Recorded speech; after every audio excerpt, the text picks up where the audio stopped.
রাকিব একদিন রাস্তার পাশে আবর্জনার স্তূপের মধ্যে একটি ঝকঝকে সোনার হরিণ ফাউন্টেন দেখতে পায়। কৌতূহলবশত সে সেটি তুলে নিয়ে নিজের ছোট্ট কুড়াঘরে ফিরে আসে এবং দেয়ালে সেট করে দেয়। যখনই রাকিব ফাউন্টেনটি অন করে, অমনি হরিণ ফাউন্টেনের মুখ থেকে ঝর্ণার মতো অঝরে সোনা বেরোতে শুরু করে।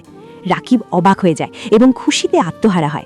এরপর সে ঠেলাগাড়ি ভর্তি সোনা নিয়ে গ্রামের রাস্তা দিয়ে যেতে থাকে, যা দেখে গ্রামের মানুষ হিংসায় জ্বলে ওঠে। সেই সোনা দিয়ে রাকিব একটি বিশাল রাজবাড়ি কেনে এবং নিজের স্বপ্ন পূরণ করে আনন্দে নাচতে থাকে।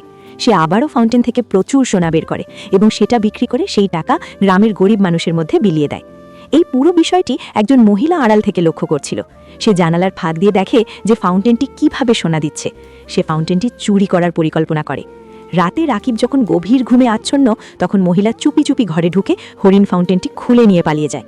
রাকিবের ঘুম ভেঙে গেলে সে দেখে ফাউন্টেনটি নেই। সেই মহিলার পিছু ধাওয়া করে, কিন্তু মহিলাটি খুব দ্রুত পালিয়ে যায়। শেষে রাকিব রাস্তার উপর বসে হতাশায় ও দুঃখে জোরে জোরে কাটতে থাকে।